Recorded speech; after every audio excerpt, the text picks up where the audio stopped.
K phone പദ്ധതിയിൽ ക്രമക്കേട് ആരോപിച്ച് പ്രതിപക്ഷ നേതാവ് വി.ഡി. സതീശൻ സമർപ്പിച്ച ഹർജി ഹൈക്കോടതി തള്ളി. ക്രമക്കേട് കണ്ടെത്താനായില്ല എന്ന് കോടതി വ്യക്തമാക്കി. സിബിഐ അന്വേഷണം ആവശ്യപ്പെട്ടുള്ള പൊതുതാൽപര്യ ഹർജിയിലാണ് വിധി. കെ ഫോൺ പദ്ധതിയിൽ അഴിമതി ആരോപിച്ച് പ്രതിപക്ഷ നേതാവ് ഹൈക്കോടതിയിൽ നൽകിയ ഹർജി ഹൈക്കോടതി തള്ളിയിരിക്കുകയാണ്. ഈ വിഷയത്തിൽ സിബിഐ അന്വേഷണം വേണമെന്ന് ആവശ്യപ്പെട്ടുകൊണ്ടാണ് ഹൈക്കോടതിയെ സമീപിച്ചിരുന്നത്. എന്നാൽ വാദത്തിനിടെ തന്നെ പ്രതിപക്ഷ നേതാവിന് ഇക്കാര്യത്തിൽ പൊതുതാൽപര്യമാണോ അതോ പബ്ലിസിറ്റിയാണോ ഇതിൽ പ്രധാനമെന്ന് ചോദിക്കുന്ന ഒരു സാഹചര്യം കൂടി ഉണ്ടായി. ഈ വാദമുഖത്ത് തന്നെ സതീശനെതിരെ അതായത് ലോകായുക്തക്കെതിരെയുള്ള പരാമർശങ്ങൾ ഹൈക്കോടതിയുടെ നിർബന്ധപ്രകാരം നീക്കം ചെയ്യണമെന്ന സാഹചര്യം വരെ ഉണ്ടായിരുന്നു.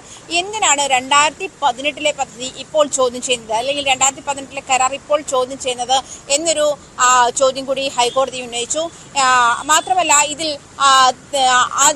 തീവ്രമായ അഴിമതി ആരോപണം ഉന്നയിച്ചു തന്നെയാണ് ഹൈക്കോടതിയെ പ്രതിപക്ഷ നേതാവ് സമീപിച്ചത്. എന്തായാലും ആ ഹർജി കോടതി തള്ളിയിരിക്കുകയാണ്.